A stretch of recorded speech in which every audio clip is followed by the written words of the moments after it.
إن الحمد لله نحمده ونستعينه ونستغفره ونعوذ بالله من شرور أنفسنا ومن سيئات أعمالنا من يهده الله فلا مضل له ومن يضلل فلا هادي له وأشهد أن لا إله إلا الله وحده لا شريك له وأشهد أن محمدا عبده ورسوله أرسله بالحق بشيرا ونذيرا بين يدي الساعة من يطع الله ورسوله فقد رشد ومن يعص الله ورسوله فقد غوى فإنه لا يضر إلا نفسه ولا يضر الله شيئا نسأل الله ربنا تبارك وتعالى أن يجعلنا ممن يطيعه ويطيع رسوله ويتبع رضوانه ويجتنب سخطه فإنما نحن به وله يا أيها الذين آمنوا اتقوا الله حق تقاته ولا تموتن إلا وأنتم مسلمون يا أيها الناس اتقوا ربكم الذي خلقكم من نفس واحدة وخلق منها زوجها وبث منهما رجالا كثيرا ونساء واتقوا الله الذي تساءلون به والأرحام إن الله كان عليكم رقيبا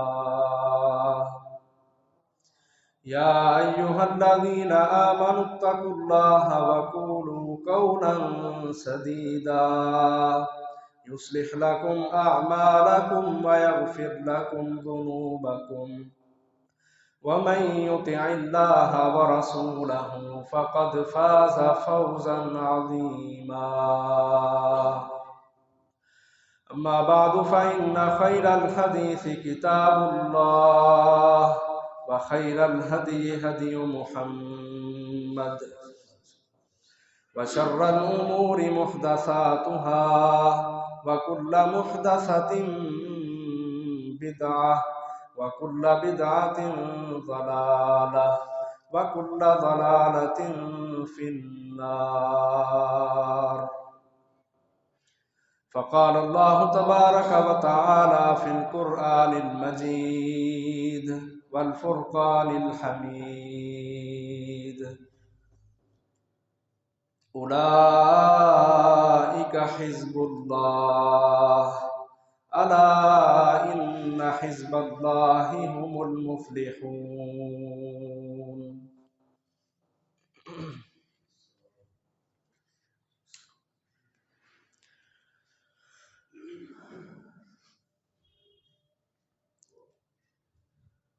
اللہ احکم الحاکمین نے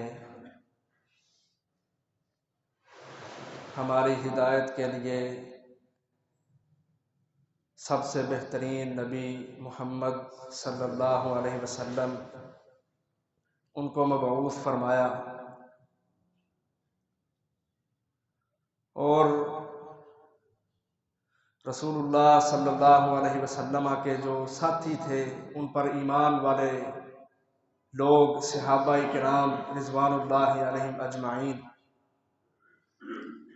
ان کی زندگیوں کو بھی ہمارے لیے نمونہ قرار دیا ہے، ان کے ایمان کو ہمارے لیے معیار قرار دیا ہے۔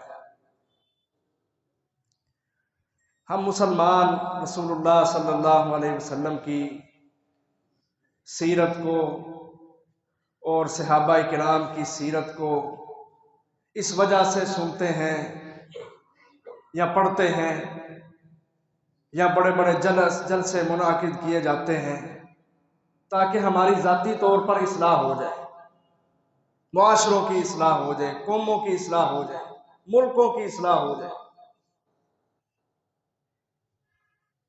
تو بہت ضروری ہے یہ کہ ہر شخص جو اللہ کے رسول صلی اللہ علیہ وسلم کو مانتا ہے، ان پر ایمان لانے کا دعویٰ رکھتا ہے، اس پر یہ لازم ہے کہ وہ اپنے نبی کی سیرت کو پڑھے۔ نبی کو ماننے والے صحابہ کرام، اللہ کے رسول کے ساتھی رضوان اللہ علیہم اجمعین، جن کو اللہ نے اپنی جماعت قرار دیا ہے، اس جماعت کو پڑھے۔ ان کے زندگی، ان کے حالات، اسلام سے پہلے کے، اسلام قبول کرتے وقت جو تکلیفیں آئیں، بعد کے حالات، خلافتوں کے حالات، سب کو پڑھے اور جانچے، اور اپنی زندگیوں میں اس کو عملی طور پر نافذ کرنے کے لیے کردار ادا کرے۔ ہر شخص پر لازم ہے۔ تو حضرت ابو بکر صدیق رضی اللہ عنہ، جو اس امت کے سب سے بڑے صدیق ہیں، جو متقی ہیں، جو نرم دلی اختیار کرنے والے ہیں، جو جہنم سے آزاد ہیں، جو رسول اللہ صلی اللہ علیہ وسلم کے شروع دن کے ساتھی ہیں، ان کا واقعہ، ان کی سیرت ہم نے شروع کی ہے، اور مقصد صرف یہی ہے کہ ہماری اصلاح ہو جائے۔ پچھلے خطبہ میں حضرت ابو بکر صدیق کا اصل نام اور ان کی کنیتیں، یعنی جو القابات تھے ان کے، وہ بیان کیے تھے۔ یہاں سے آگے چلتے ہیں۔ حضرت ابو بکر صدیق رضی اللہ عنہ عام الفیل میں، عام الفیل عربی زبان میں عام کہتے ہیں سال کو، اور فیل کا معنی ہوتا ہے ہاتھی، یعنی جب ابرہا کے لشکر نے بیت اللہ کو گرانے کے لیے جس سال حملہ کرنا چاہا، تو اللہ تعالیٰ نے چھوٹے چھوٹے پرندے ابابیلوں کو بھیج کر اپنے گھر بیت اللہ کی حفاظت فرمائی۔ عام الفیل یعنی ہاتھی والے سال، اس کے 6 ماہ بعد رسول اللہ صلی اللہ علیہ وسلم پیدا ہوئے۔ یہ حضرت ابو بکر کی ولادت کے حوالے سے ہے۔ اور حضرت ابو بکر صدیق رضی اللہ عنہ نبی اکرم صلی اللہ علیہ وسلم سے تقریباً 2 سال اور کچھ ماہ چھوٹے تھے، کیونکہ صحیح مسلم میں روایت ہے، صحابی بیان کرتے ہیں کہ نبی صلی اللہ علیہ وسلم کی عمر بھی 63 سال تھی جب آپ نے وفات پائی۔ ابو بکر کی عمر بھی 63 سال تھی، اور عمر رضی اللہ عنہما، ان کی عمر بھی 63 سال تھی۔ تو حضرت ابو بکر کا جو مدت خلافت ہے رسول اللہ صلی اللہ علیہ وسلم کی وفات کے بعد، وہ 2 سال اور کچھ ماہ ہے، 3-4 ماہ اور کچھ دن۔ تو حضرت ابو بکر صدیق رضی اللہ عنہ کی ولادت عام الفیل کے تقریباً 3 سال یا 2.5 سال یا 2 سال بعد ہوئی ہے۔ تاریخ میں کوئی مستند بات نہیں ملتی، یہ 3 اقوال ملتے ہیں کہ عام الفیل کے 3 سال بعد یا 2.5 سال بعد یا 2 سال بعد ابو بکر صدیق رضی اللہ عنہ کی پیدائش ہوئی۔ محترم بھائیو، یہ ہے حضرت ابو بکر رضی اللہ عنہ کی ولادت۔ اس کے بعد حضرت ابو بکر کے والد کا نام کیا نام تھا؟ پچھلے جمعہ بتایا تھا، عثمان۔ حضرت ابو بکر کا اصل نام عبداللہ تھا، والد کا نام تھا عثمان، عبداللہ بن عثمان۔ تو یہ سیرت کے جو جمعے ہوتے ہیں نا، ان کو یاد رکھا کریں۔ یہ نبی صلی اللہ علیہ وسلم کے صحابہ، ہم ان کے نقش قدم پہ چلیں گے تو ہماری ہدایت اس رستے کے اندر پوشیدہ ہے۔ یہ نہ ہو کہ ہم سیرت سنتے رہیں، صحابہ کو پڑھنا چاہیں، سننا چاہیں، لیکن ہمیں یاد ہی نہ ہو، بھول جائیں ہم، ایسا نہیں ہونا چاہیے۔ یاد رکھیں اپنے لیڈروں کے ناموں کو۔ تو والد کا نام تھا عثمان، فتح مکہ کے موقع پر یہ مسلمان ہوئے، کنیت ابو قحافہ ہے۔ ترمذی کے اندر روایت ہے، اور الاصابہ فی تمییز الصحابہ، یہ صحابہ کے حوالے سے بڑی معتبر کتاب ہے، اس کے اندر بھی موجود ہے کہ حضرت ابو بکر صدیق ان کو خود لے کے آئے، جب مکہ فتح ہوا نا، خود لے کے آئے اپنے باپ کو مسلمان ہونے کے لیے۔ نبی صلی اللہ علیہ وسلم کی آپ عادت دیکھیں، آپ کی زندگی کا ہر پل، ہر ادا ہمارے لیے نمونہ ہے۔ بوڑھے ہو چکے تھے حضرت ابو بکر کے والد، کہ ابو بکر سہارا دے کر رضی اللہ عنہ ان کو لے کے آئے۔ رسول اللہ صلی اللہ علیہ وسلم نے دیکھا نا، تو کہا اے ابو بکر رضی اللہ عنہ، آپ نے اپنے ابا جان کو کیوں تکلیف دی؟ آپ ہمیں لے جاتے، ہم خود چل کے ان کے پاس جاتے۔ کیا عزت افضائی کی رسول اللہ صلی اللہ علیہ وسلم نے کہ یہ بڑے ہیں، ان کا احترام ہے، ان کو ان کی جگہ پہ ہی رہنے دیتے، آپ ہمیں بتاتے ہم خود چل کے ان کے پاس جاتے۔ اس سے معلوم ہوتا ہے ہمیں اپنے بڑوں کا احترام کرنا چاہیے۔ ادب، لحاظ، احترام، عزت و توقیر، ان کی تکریم کرنا، ان کو بڑا سمجھنا ہر چھوٹے پر یہ لازم ہے۔ رسول اللہ صلی اللہ علیہ وسلم نے فرمایا، ترمذی کی روایت ہے، فرمایا لیس منا من لم یرحم صغیرنا ولم یوقر کبیرنا، کہ وہ شخص جس نے اپنے سے چھوٹے کا احترام نہ کیا اور اپنے سے بڑے کی عزت اور حیا نہ کی، فلیس منا، اس کا میں محمد صلی اللہ علیہ وسلم کے ساتھ تعلق نہیں ہے۔ یعنی بڑوں کا ادب اس کو رسول اللہ صلی اللہ علیہ وسلم نے اپنے ساتھ تعلق قرار دیا، اور جو نہیں ادب کرے گا فرمایا فلیس منا، صاف فیصلہ، اس کا میرے ساتھ تعلق نہیں ہے۔ تو بڑوں کا احترام یہ بڑا ضروری ہے، یہ لازم ہے۔ اولاد کو چاہیے والدین کا احترام کریں، بڑے بھائی کا احترام کریں، اور مطلق طور پر معاشرے میں، گلی محلے میں، رشتہ داری میں جو بھی بڑا ہے عمر کے اندر، اس کا احترام کرنا چاہیے، اس کو عزت دینا چاہیے، یہ لازم ہے ہم پر۔ تو رسول اللہ صلی اللہ علیہ وسلم نے عزت کی، کہا ابو بکر صدیق رضی اللہ عنہ آپ نے کیوں تکلیف دی ان کو؟ ہمیں بتاتے ہم خود چل کے ان کے پاس جاتے۔ بہرحال یہ تھے حضرت ابو بکر کے والد، جن کا اصل نام عثمان ہے، اور یہ فتح مکہ کے موقع پر مسلمان ہوئے۔ پھر نبی صلی اللہ علیہ وسلم نے دیکھا کہ ان کے بال نا سفید ہو چکے ہیں۔ عرب کے اندر ایک بوٹی تھی، گھاس تھا، جس کا نام تھا سغامہ، سا غین الف میم اور ہا۔ حدیث میں لفظ ہے جس طرح سغامہ بوٹی ہوتی ہے نا سفید، اس طرح ابو قحافہ کے رضی اللہ عنہ کے بال ہو چکے تھے، سر کے بھی داڑھی کے بھی۔ یہاں ایک مسئلہ سمجھنے والا، تو نبی صلی اللہ علیہ وسلم نے پتہ کیا کہا ابو بکر صدیق کو رضی اللہ عنہ، کہا اپنے یہ جو تمہارے والد ہیں نا، ان کے چہرے کا، یعنی یہ جو داڑھی ہے اور یہ بال ہیں، ان کا رنگ تبدیل کرو، خضاب لگاؤ، اس کو رنگو، اس کی داڑھی کو، اس کی داڑھی رنگ دو۔ اب ہمارے عرف میں پتہ کیا چلتا ہے جی، اجی چٹی داڑھی ہے نا، یہ جو سفید داڑھی، اللہ بھی حیا کرتا ہے سفید بالوں کا، اس لیے ہمیں کوئی ضرورت نہیں اپنی داڑھیوں کو رنگنے کی، یہ چلتا ہے ہمارے معاشرے میں۔ محترم بھائیوں، ہمیں ٹھیک ہے حدیث کے اندر یہ لفظ ہیں کہ اللہ احکم الحاکمین بھی ان لوگوں کی حیا کرتے ہیں کہ جن کی عمر زیادہ ہو گئی، بال داڑھی کے سر کے سفید ہو گئے، بڑھاپا آ گیا، اللہ بھی ان کی حیا کرتا ہے۔ لیکن اس حدیث کا اصل مطلب جو ہے اس کی ہمیں سمجھ نہیں ہے۔ اللہ تعالیٰ کیوں کر حیا کرتے ہیں؟ مثال کے طور پہ آپ دیکھیں، کوئی شخص کسی مالک، اپنے مالک کے پاس ملازم ہے، کافی دیر سے کام کر رہا ہے، 20 سال 30 سال، جو اتنا وفادار ملازم ہونا، مالک اس کی حیا کرتا ہے تو یار کوئی گل نہیں، اس کا کوئی کام خراب بھی کر دینا، حتیٰ کہ اس نے اپنی اولاد کی شادی بھی کرنا ہو تو مالک کھانا وغیرہ اور بڑا تعاون کرتے ہیں ان کے ساتھ۔ وجہ کیا ہے؟ کیوں حیا کر رہا ہے، کیوں عزت کر رہا ہے؟ کہ اس نے ایک لمبا عرصہ میرے ساتھ تعاون کیا ہے۔ یہ گورنمنٹ ملازم ہوتے ہیں، لمبا عرصہ گورنمنٹ کے ساتھ چلتے ہیں، ان کے اداروں میں ٹیچر ہیں یا جو بھی جس پوسٹ پہ ہے، ایک لمبا عرصہ ان کے ساتھ چلتے ہیں۔ جب پھر وہ ریٹائر ہو جاتے ہیں، پھر گورنمنٹ کیا جاری کرتی ہے؟ پینشن۔ ایک حیا کرتے ہوئے، عزت کرتے ہوئے کہ اس نے، یہ وہ بندہ ہے جس نے ہمارے ماتحت کام کیا ہے۔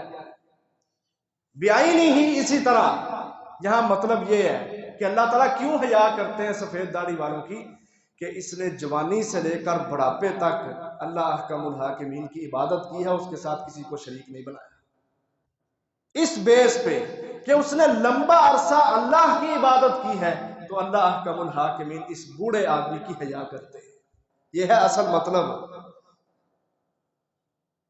اب آپ دیکھیں، سفید بال تو یہودیوں کی داڑھیوں کے بھی ہیں، اب کیا خیال ہے اللہ تعالیٰ ان سے بھی حیا کرتے ہیں، ان کی بھی عزت کرتے ہیں؟ نہیں، بڑے بڑے سفید داڑھیوں والے ایسے ہیں جو اپنے ڈیروں پہ بیٹھ کے بڑے بڑے وڈیرے بنے ہوتے ہیں، لوگوں کے مال کھا جاتے ہیں، غصب کر جاتے ہیں، ڈاکے مارتے ہیں، بڑے بڑے وڈیرے ایسے ہیں دنیا میں، کیا اللہ ان کی بھی عزت کرے گا جو لوگوں کے حق کھا جاتے ہیں؟ تو قطعاً اس بات کا یہ مطلب نہیں ہے کہ جس سفید بال آ گئے ہیں تو ان کی اللہ بھی حیا کرتا ہے، نہیں، یہ مطلب یہ ہے کہ جس نے لمبا عرصہ عبادت کی ہے اللہ تعالیٰ اس کا عزت، احترام اور توقیر کرے۔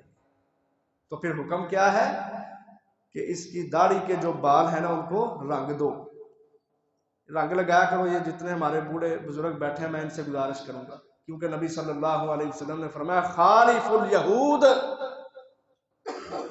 والنصارى، ہمارا تقابل تو یہودیوں عیسائیوں سے ہے نا، ان کے پاس تورات ہے، وہ یہودی ہیں، عیسائیوں کے پاس انجیل ہے، نبی علیحدہ ہیں، ہمیں اللہ تعالیٰ نے قرآن مجید دیا ہے اور بہترین نبی محمد الرسول اللہ صلی اللہ علیہ وسلم عطا کیے ہیں۔ ہمارا مسلمانوں کا تقابل مسلمان سے نہیں ہے، یہ اپنے آپ کو لوگوں کے مقابلے میں کرنا یہ چھوڑ دیں، کافروں کے ساتھ اپنا موازنہ کیا کریں کہ کافر کی یہ عادت ہے، میں اس عادت کو نہیں اپناؤں گا، کافر یہ چاہتے ہیں میں ایسا نہیں کروں گا، کفر کے مقابلے میں اسلام ہے، کافر شرک کو پسند کرتا ہے، زنا و بدکاریوں کو، فحاشیوں کو، حرام کاموں کو پسند کرتا ہے، میں مسلمان ہوں، کرنے والا ہوں، میں قرآن کو پسند کرتا ہوں، میں اللہ کے فضل و کرم سے طہارت کو، پاکیزگی کو اور بے حیائی والے کاموں سے میں منہ موڑتا ہوں، ہماری تہذیب اور ہے، ان کی تہذیب اور ہے۔ اب دیکھیں نا ابو قحافہ رضی اللہ عنہ بوڑھے ہیں، نبی صلی اللہ علیہ وسلم یہ نہیں کہا کہ جس کے داڑھی کے بال سفید ہے اللہ اس کی حیا کر رہا ہے، کہا نہیں، اس کی داڑھی کے بال رنگ دو، رنگ لگاؤ اس کی داڑھی کو، یہودیوں عیسائیوں کی مخالفت کرو، کیوں؟ کہا ان کے بوڑھے اپنی داڑھیوں کو نہیں رنگتے، میں ان کی مخالفت کرنا چاہتا ہوں، تم اپنی داڑھیوں کو رنگا دو۔ تو حدیث کا یہ مطلب ہے اصل میں کہ اس بندے نے اتنا عرصہ گزارا کہ وہ بوڑھا ہو گیا، اسلام پہ قائم ہے، توحید پہ قائم ہے، اللہ تعالیٰ ہمیں بھی توحید پہ قائم رکھے، اللہ تعالیٰ اس کے انعام میں اس بندے کی حیا کرتے ہیں، وگرنہ جو داڑھی کے بال ہیں نبی صلی اللہ علیہ وسلم نے فرمایا ان کو رنگو، لیکن واجتنبوا السواد، پیور کالا رنگ ہے نا اس کے ساتھ نہیں رنگنا، جو پیور کالا رنگ ہے اس کے ساتھ داڑھی کو نہیں رنگنا، یہ جو برون اور ڈارک برون آج کل تو بڑی ترقی، بنے بنائے کلر مل جاتے ہیں، کہا یہ لگایا کرو اور یہودیوں عیسائیوں کی مخالفت کرو۔ تو ابو بکر صدیق رضی اللہ عنہ کے والد کو حضرت عثمان ابو قحافہ رضی اللہ عنہ کہا اس کی داڑھی کے بال سفید ہو گئے، ان کو رنگو۔ یہ ہے حضرت ابو بکر کے والد کا تعارف۔ والدہ کا نام ہے سلمہ بنت صخر، والدہ کا نام سلمہ بنت صخر، یہ بھی اسلام کی ابتدا کے اندر یہ بھی مسلمان ہو گئی تھی۔ تو یہ حضرت ابوبکر کی ولادت کہ عام الفیل کے 3 یا 2 یا 2.5 سال بعد پیدا ہوئے، والد کا نام عثمان ہے، کنیت ابو قحافہ ہے، فتح مکہ کے موقع پر مسلمان ہوئے، اور والدہ کا نام سلمہ بنت صخر ہے۔ آگے چلیں، حضرت ابوبکر صدیق کی 4 بیویاں تھیں، بیویاں 4 بیویاں تھیں حضرت ابوبکر صدیق کی۔ پہلی بیوی کا نام ہے قتیلہ بنت عبد العزیٰ، قتیلہ بنت عبد العزیٰ، ان کے اسلام لانے کے متعلق اختلاف ہے کہ یہ مسلمان ہوئی یا نہیں ہیں، اور پکی بات نہیں ہے کسی کے پاس۔ قتیلہ بنت عبد العزیٰ، ان کو حضرت ابوبکر صدیق رضی اللہ عنہ نے زمانہ جاہلیت میں ہی طلاق دے دی تھی، لیکن ان کے بطن سے حضرت ابوبکر کی ایک بیٹی حضرت اسماء رضی اللہ عنہا اور دوسرا بیٹا حضرت عبداللہ بن ابو بکر رضی اللہ عنہ، صحابی، اور یہی ہے وہ حضرت اسماء کہ جنہوں نے رسول اللہ صلی اللہ علیہ وسلم سے پوچھا تھا، آپ والدین کی شان سنتے ہیں، مقام سنتے ہیں، یہ مشہور حدیث آپ نے سنی ہوگی کہ حضرت اسماء نے رسول اللہ صلی اللہ علیہ وسلم سے کہا کہ میری ماں مشرکہ ہے، وہ مجھے ملنے کے لیے آ رہی ہے مکہ سے اور بڑے تحائف لے کے آئی ہے، تو کیا میں اس کے ساتھ صلہ رحمی کروں، اچھا سلوک کروں اس کے ساتھ؟ تو نبی صلی اللہ علیہ وسلم نے کہا تھا اس کے مذہب کو نہ دیکھو، پہلے یہ دیکھو وہ انسان ہے، پہلے یہ دیکھو وہ انسان ہے۔ اسلام احساس کا درس دیتا ہے، انسانیت کا درس دیتا ہے، امن کا درس دیتا ہے۔ آج بھی ہم جو فرقہ واریت کی بنیاد پہ یہ فلانے مذہب کا ہے، یہ فلانے فرقے کا ہے، میں اس سے بات نہیں کروں گا، پیچھے کر دو پیچھے کر دو. اور محترم بھائیو، یہ دیکھو سب سے پہلے وہ کیا ہے؟ انسان. اور اللہ نے قرآن میں کہا ہے وَمَنْ أَحْيَاهَا فَكَأَنَّمَا أَحْيَا النَّاسَ جَمِيعًا. جو انسانوں سے اچھا سلوک کرتے ہیں ایک انسان سے، گویا وہ ساری انسانیت سے اچھا سلوک کرتے ہیں. سب سے پہلے وہ انسان ہے. اسلام میں انسان کی بڑی اہمیت ہے. غلطیاں ہوتی ہیں انسانوں میں، شرک بھی وہ کر بیٹھتے ہیں، نمازیں بھی چھوڑتے ہیں، بے حیا بھی بن جاتے ہیں، کبیرہ گناہوں کے مرتکب ہوتے ہیں، لیکن کوئی عمل ایسا نہیں ہے جس کی بنیاد پہ بندے کا کلمہ طیبہ نکل جائے. حدیث ہے رسول اللہ صلی اللہ علیہ وسلم کی، کہا لا تکفرہ بذنب ولا تخرجہ من الاسلام بعمل. کسی بھی گناہ کی وجہ سے کسی کو کافر نہ کہو اور کسی بھی عمل کی وجہ سے کسی کو دائرہ اسلام سے خارج نہ کرو. یہ تمہارا ٹھیکہ نہیں ہے کس کو مسلمان بنانا اور کس کو کافر بنانا ہے. وَمُحَمَّدٌ فَرْقٌ بَيْنَ النَّاسِ. نبی صلی اللہ علیہ وسلم نے فرمایا لوگوں کے درمیان فرق، کون مسلم ہے کون کافر ہے، یہ رسول اللہ صلی اللہ علیہ وسلم کے پاس اختیار تھا. اور اللہ کے رسول نے مشرکہ عورت ہے لیکن اس کی بیٹی کو اس کے ساتھ صلہ رحمی کرنے کا حکم دیا بحیثیت انسانیت کے. یہ انسان تو ہے نا. کہا سلی امہ کی، اپنی ماں سے اچھا سلوک کر، وَتَقَبَّلْ ہدیتہ کی، اور اس کے ہدیے جو تحفے تیرے لیے لے کے آئی ہیں ان کو قبول کر. انسان ہونے کے ناطے سب انسانوں سے اچھا سلوک کرو. سارے انسان اللہ کے ہاں برابر ہیں. جس طرح کنگھی کے دندانے برابر ہوتے ہیں سارے انسان بھی برابر ہیں. ہاں جو تقوی میں سب سے آگے ہے وہ اللہ کے ہاں بھی سب سے آگے ہے. ان اکرمکم عند اللہ اتقاکم. تو پہلی بیوی قتیلہ بنت عبد العزیٰ، ان کے بطن سے حضرت ابو بکر کا ایک بیٹا ہے جس کا نام عبداللہ ہے رضی اللہ عنہ، اور ایک بیٹی ہے جن کا نام حضرت اسماء ہے رضی اللہ عنہ. دوسری بیوی حضرت ابو بکر صدیق رضی اللہ عنہ کی، ان کا نام ہے ام رومان بنت عامر. ام رومان بنت عامر یہ حضرت ابو بکر صدیق کی بیوی ہیں دوسری. یہ بھی مسلمان ہو گئی تھی. اور ان کے بطن سے حضرت ابو بکر کا اس میں سے بھی ایک بیٹا ہے جس کا نام عبد الرحمن، اور بیٹی ہے ام المومنین حضرت عائشہ رضی اللہ تعالی عنہ. حضرت عائشہ رضی اللہ عنہ ام المومنین، نبی صلی اللہ علیہ وسلم کی سب سے محبوب بیوی، جن سے آپ کو بڑی محبت ہے. یہ حضرت ابو بکر صدیق کی دوسری بیوی ام رومان کے بطن سے تھیں. ایک بیٹا عبد الرحمن اور دوسری بیٹی عائشہ رضی اللہ عنہ. مدینہ کے اندر 6 ہجری میں یعنی ہجرت کے 6 سال بعد یہ مدینہ کے اندر فوت ہوئی تھی. تیسری بیوی حضرت ابو بکر صدیق رضی اللہ عنہ کی، ان کا نام ہے اسماء بنت امیس. اسماء بنت امیس یہ حضرت علی رضی اللہ عنہ کے بھائی تھے حضرت جعفر طیار، بڑے جلیل القدر صحابی تھے. یہ پہلے ان کے نکاح میں تھی، حضرت جعفر کے نکاح میں. تو حضرت جعفر رضی اللہ عنہ جنگ موتا کے اندر شہید ہو گئے. جنگ موتا اللہ کے رسول خود نہیں گئے، 3 صحابہ تھے، 3 کو کہا جی یہ ایک شہید ہو گیا، پھر دوسرا سپہ سالار ہے، دوسرا شہید ہو گیا، پھر تیسرا سپہ سالار ہے. تینوں ہی شہید ہو گئے جنگ موتا میں. زید بن ثابت یا زید بن حارثہ تھے، جعفر طیار اور تیسرے عبداللہ بن رواحہ رضی اللہ عنہ. یہ یکے بعد دیگرے جنگ موتا کے اندر سپہ سالار بنے لشکر کے، لیکن تینوں ہی شہید ہو گئے.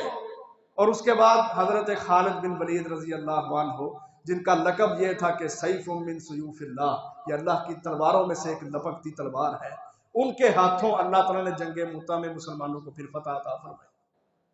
تو حضرت جعفر جنگ موتا میں شہید ہوئے.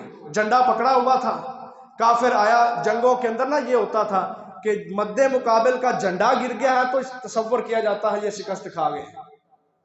تو حضرت جعفر نے جھنڈا پکڑا تھا، یعنی جس نے جھنڈا پکڑا ہوتا تھا اس کی کڑی ذمہ داری ہوتی تھی، کیونکہ جھنڈے کا گر جانا شکست کی علامت تصور کیا جاتا تھا.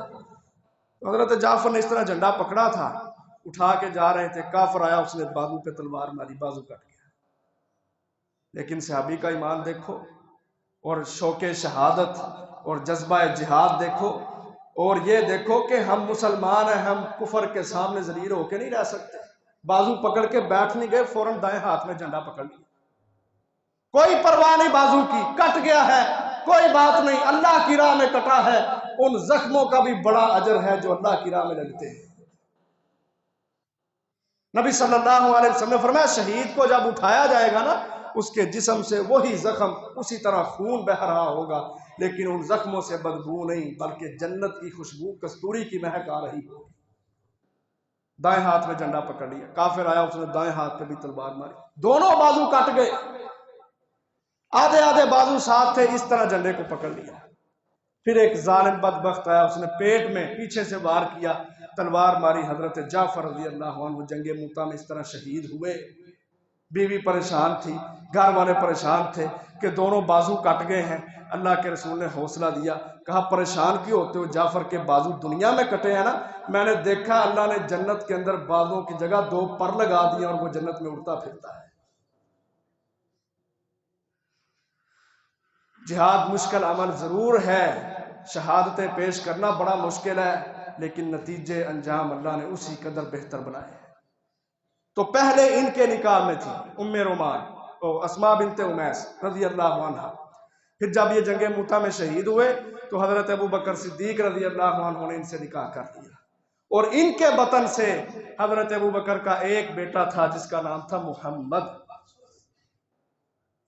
رضی اللہ عنہ، محمد بن ابی بکر۔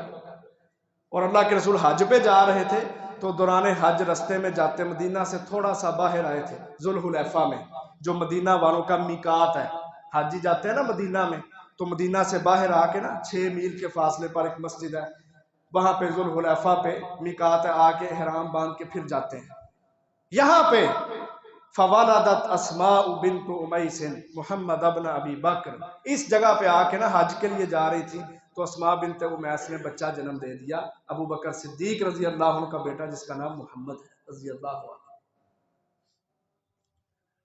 چوتھی بیوی حضرت ابو بکر صدیق رضی اللہ عنہ کی، اس کا نام ہے حبیبہ بنت خارجہ رضی اللہ عنہ، حبیبہ بنت خارجہ، یہ بھی مسلمان تھی، اور ان کے پیٹ سے بطن سے ابو بکر صدیق رضی اللہ عنہ کی ایک بیٹی تھی جو حضرت ابو بکر صدیق کی وفات کے بعد پیدا ہوئی، جس کا نام تھا ام کلثوم رضی اللہ عنہ۔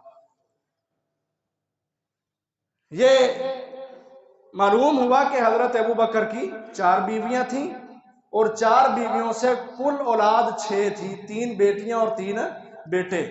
بیویوں کا نام، پہلی کا نام قتیلہ بنت عبد العزہ، دوسری کا نام ام رومان بنت عامر، تیسری کا نام اسماء بنت امیس، اور چوتھی کا نام حبیبہ بنت خارجہ رضی اللہ عنہ۔ یہ حضرت ابوبکر کی 4 بیویاں تھیں۔ ہم صدیق اکبر کی سیرت تو سنتے ہیں نا، تو اس میں یہ بھی تو نمونہ ہے نا ہمارے لیے کہ ہم 4 شادیاں بھی کریں۔ کیا خیال ہے؟ اللہ نے حکم دیا فَانْكِحُوا مَا طَابَ لَكُم مِّنَ النِّسَاءِ مَثْنَىٰ وَثُلَاثَ وَرُبَاعَ، لوگوں 2 کر لو، 3 کر لو، 4 کر لو۔ کیا خیال ہے؟ صحابہ کی سیرت پہ عمل نہیں کرنا کہ بس واری واری جانا ہے؟ عورتیں بھی اس حوالے سے سوچیں، ان کے لیے بھی یہ کردار ہے۔ 4 شادیاں کرو۔ عربوں کے اندر نا مسکین کہا جاتا ہے اس بندے کو جس کی ایک بیوی ہوتی ہے۔ پوچھتے ہیں عربی کتنی بیویاں، بتایا جائے نا، ایک کہتے ہیں انتا مسکین، تو ہے ہی مسکین، تیرے پاس ایک بیوی ہے۔ تم ڈرتے ہو، خوف زدہ ہو، اس لیے دوسری تیسری شادی نہیں کرتے۔ اور بیوی کی محبت کا بھی امتحان لینا ہو نا تو بندہ دوسری شادی کا نام لے لے، پتہ چل جائے گا یہ کتنی محبت کرتی ہے۔ کیونکہ جو محبوب ہوتا ہے نا اس کی اطاعت کی جاتی ہے، اس کے لیے سہولتیں، آسانیاں۔ بندہ یہ سمجھتا ہے کہ جو محب ہوتا ہے، محبت کرنے والا، کہ میں اپنے محبوب کی ہر خواہش کو پورا کروں گا۔ تو بیویوں کی محبت کا جائزہ لینا ہو تو دوسری شادی کا نام لے کے دیکھ لیں کتنی محبت کرتی۔ بہرحال یہ بھی ایک نقطہ ہے، ابو بکر صدیق کی 4 بیویاں تھیں اور 6 اولاد، کل 6 اولاد تھی۔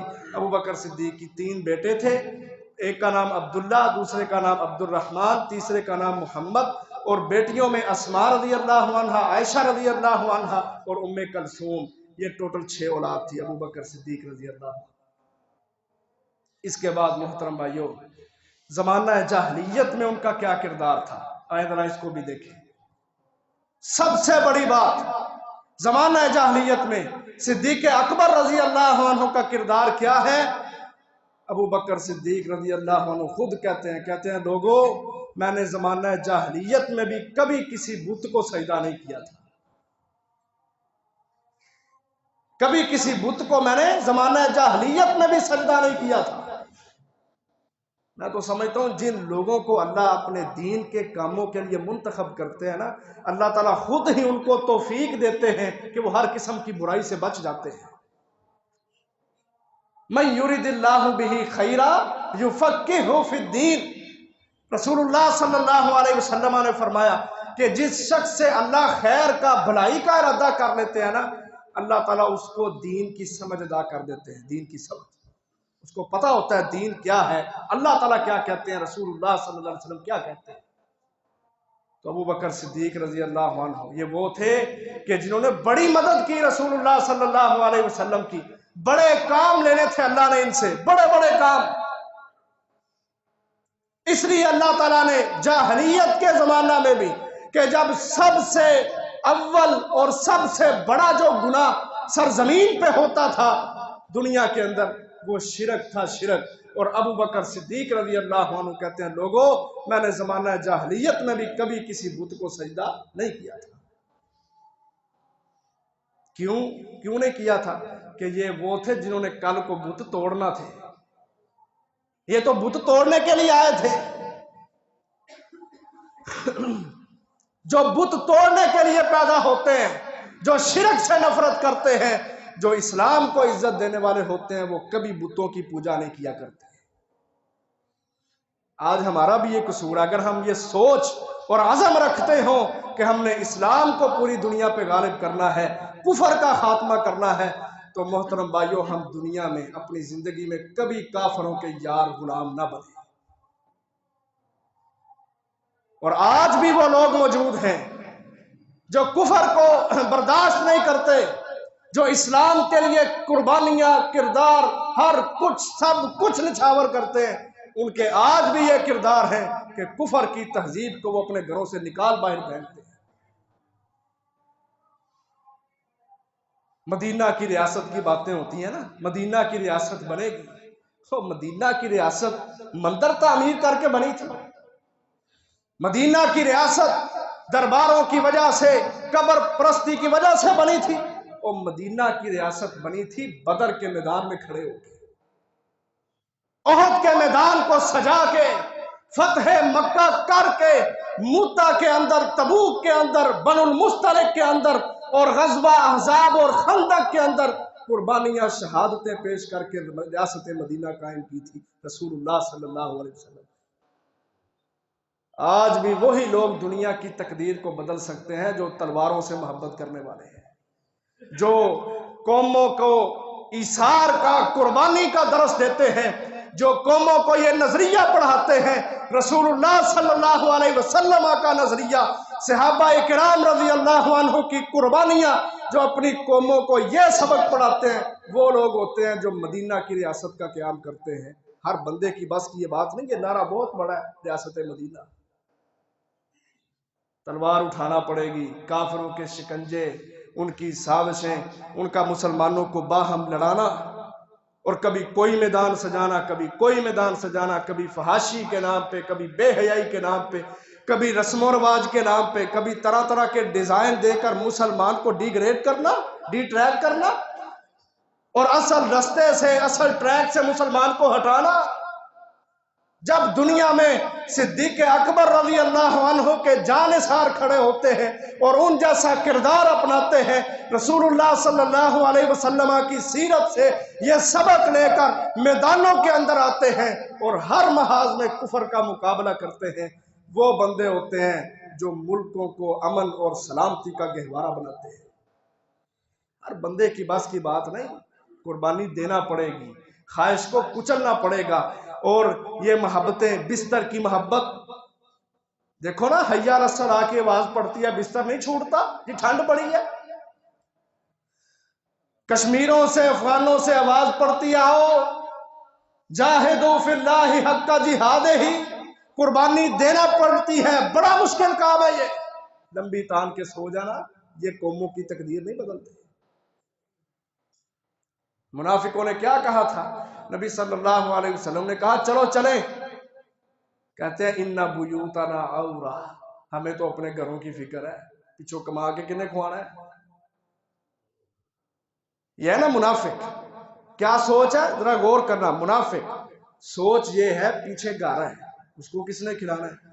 اور دوسری طرف صحابی ہے حضرت جابر، حضرت جابر کیا سوچ ہے؟ 9 بیٹیاں چھوڑی ہیں، جنگ احد میں شہید ہو گئے ہیں جا کے، کہ ہم قربانیاں اللہ کے نام پہ دیتے ہیں، ہم اللہ کے دین کے لیے کردار ادا کرتے ہیں۔ جس رب کے نام کو ہم سینوں میں سجا کے نعرہ اللہ اکبر لگا کے ہم میدانوں میں کودتے ہیں، وہ رب قادر ہے ہمارے گھروں کی حفاظت کرنے پر۔ آپ نے کہا رومیوں کے لیے لڑنا ہے، چلو۔ منافق کہتے ہیں جی ہم عرب کے گورے چٹے بندے ہیں، رومیوں کی عورتیں بھی بڑی خوبصورت ہیں، ہم کھجورے کھاتے ہیں، ہمیں تو ڈر آتا ہے کہیں وہاں ہم چلے گئے تو ہم فتنوں کے اندر نہ پڑ جائیں، ہم بھی خوبصورت عرب کے باشندے اور رومیوں کی عورتیں بھی خوبصورت، ہمیں تو فتنوں کا ڈر ہے، کہیں ہم فتنوں میں نہ پڑ جائیں، اس لیے ہم نہیں جا سکتے، جاؤ آپ جا کے لڑو۔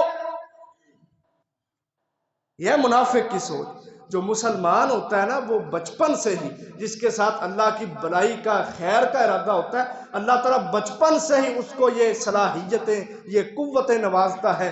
وہ کبھی شرک کو، کفر کو، غیر مسلموں کو پسند نہیں کرتا، وہ سب کو اپنے جوتے کی نوک پہ رکھتا ہے، رون دیتا ہے، مسل دیتا ہے، اللہ کا متعبد بندہ بن کے میدانوں کا رخ کرتا ہے، اسلام کے لیے کردار ادا کرتا ہے۔ اور اس کی مثال صدیق اکبر رضی اللہ عنہ۔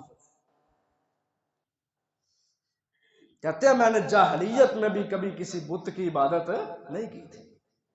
کہتے ہیں ایک دفعہ میرے والد ابو قحافہ وہ مجھے ساتھ لے گئے، میرا بازو انہوں نے پکڑا اور ہمارا جو بت گدا تھا نا بہت بڑا، وہاں پہ لے گئے۔ کہتے ہیں ابو بکر رضی اللہ عنہ کہتے ہیں یہ جو بت خانہ ہے نا یہ سارے تیرے خدا ہیں، یہ کتابوں میں موجود ہے، حوالے سے بات کر رہا ہوں بغیر حوالے کے نہیں۔ کہتے ہیں یہ مجھے اپنے بت خانے میں لے گئے جہاں بڑے بڑے بت تھے، کہتے ہیں یہ ہمارے خدا ہیں، روٹی مانگنی ہو تو ان سے مانگو، پانی مانگنا ہو تو ان سے مانگو، ضرورتیں پوری کروانی ہے تو ان سے پوری کروانی ہے، ان سے پوری کروانی ہے۔ لیکن جس کے ساتھ وہی بات اللہ بلائی کا ارادہ کرے اللہ اس کو سمجھ دیتے ہیں۔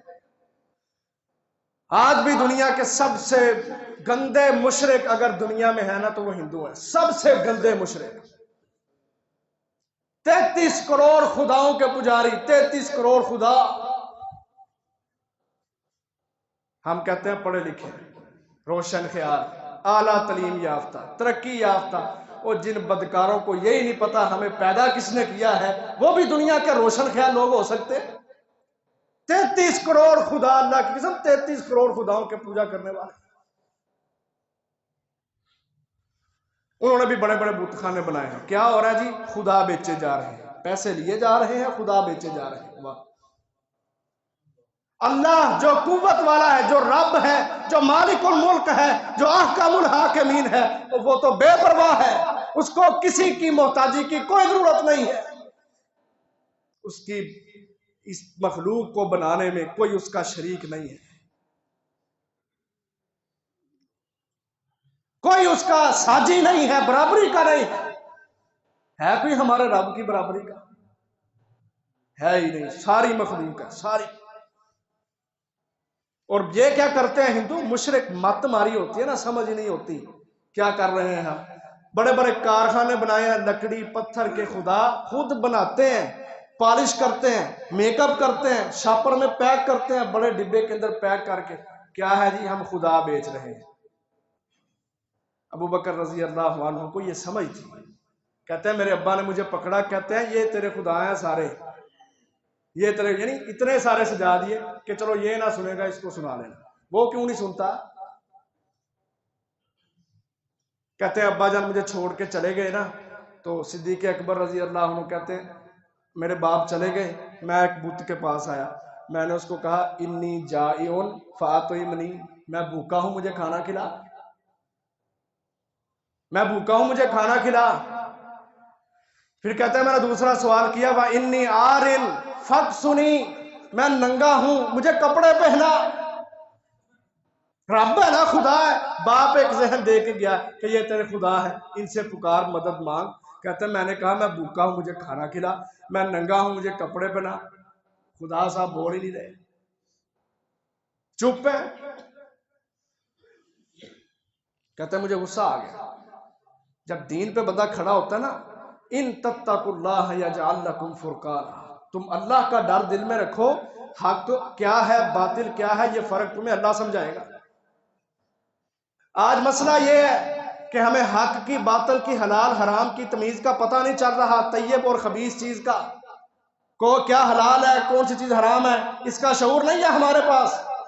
اور یہ رسول اللہ صلی اللہ علیہ وسلم نے بھی فرمایا تھا کہ قرب قیامت لوگ صرف پیسے کے پیچھے بھاگیں گے، یہ نہیں دیکھیں گے پیسہ آ کہاں سے رہا ہے، بس ٹھیک ہے میری تجوری بھر رہی ہے، ٹھیک ہے بھرتی جائے، فلانے بینک کا اکاؤنٹ بھی میرا، فلانے بینک کا اکاؤنٹ بھی میرا۔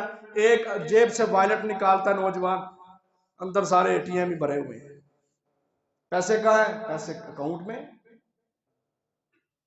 اتنا مال ہوگا کہ لوگ یہ نہیں دیکھیں گے ام من الحرام ام من الحلال، حلال کیا ہے یا حرام کیا ہے، بس پیسہ آنا چاہیے۔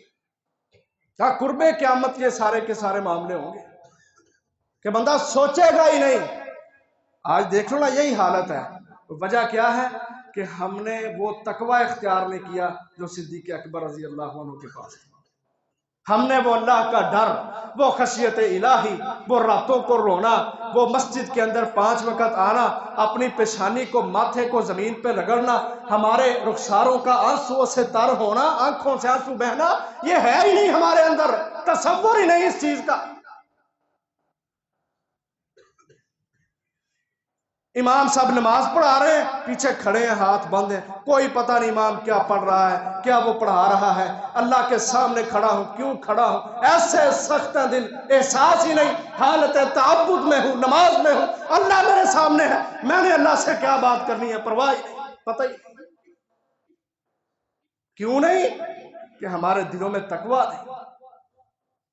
ہم نبی کے صحابہ پہ واری جاتے ہیں، جانا بھی چاہیے، لیکن تمہیں واری جانے کا اس وقت تک کوئی حق نہیں جب تک تم سیرت صحابہ کو اپناتے نہیں، رضوان اللہ علیہ مجمعین۔ شکلیں صحابہ کے خلاف ہیں، صحابہ چہرے داڑھیوں والے، لباس دیکھو صحابہ کا، زندگی دیکھو صحابہ کی، رشتہ داروں سے کیسے ملتے تھے، باپ کے ساتھ کیا سلوک تھا، ماں کے ساتھ کیا سلوک تھا، بہنوں بیویوں بیٹیوں کے ساتھ کیا رویہ سلوک تھا، والدین کا کیا احترام تھا، مسجد کے ساتھ عالم کے ساتھ صحابہ کی محبتیں پڑھ تو صحیح ذرا۔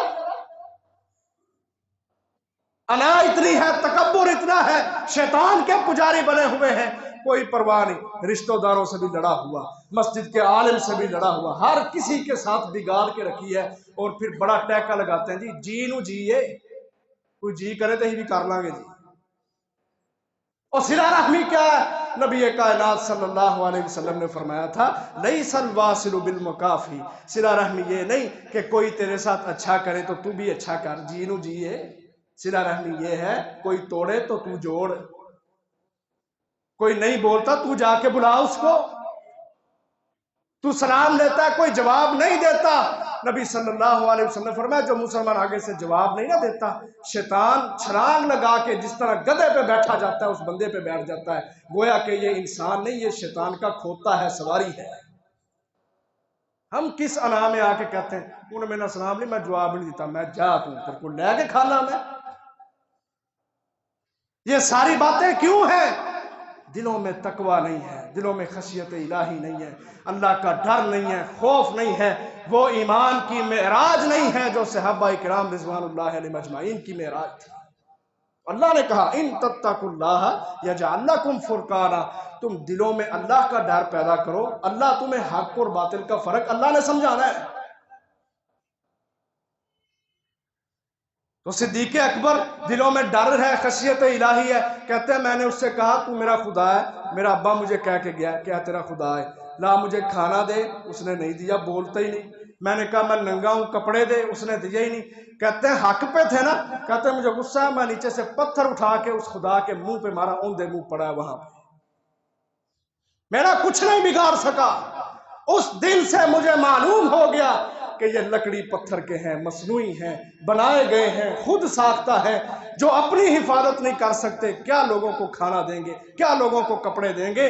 حق پہ کھڑے ہو کے ابو بکر صدیق جب چلے، اللہ نے صلاحیتیں دیں، قوتیں دیں، ہر چیز کی سمجھ آ گئی، بلائی کا خیر کا ارادہ اللہ کی طرف سے آ گیا۔ اس بیس پہ کہتے ہیں کہ لوگوں زمانہ جاہلیت میں بھی میں نے کبھی کسی بت کو سجدہ نہیں کیا تھا۔ باقی زمانہ جاہلیت میں ابو بکر صدیق رضی اللہ عنہ کے اور کیا اوصاف تھے، وہ اگلے خطبہ میں انشاءاللہ بیان کریں گے۔ اللہ تعالی ہمیں عمل کی توفیق عطا فرمائے، اور سیرت صدیق اکبر رضی اللہ عنہ، اس سے جو اسباق معلوم ہوتے ہیں ان کو بھی سمجھنے کی توفیق عطا فرمائے، اور اس سیرت کو یاد رکھنے کی بھی توفیق عطا فرمائے۔ وآخر دعوانا الحمدللہ رب العالمین۔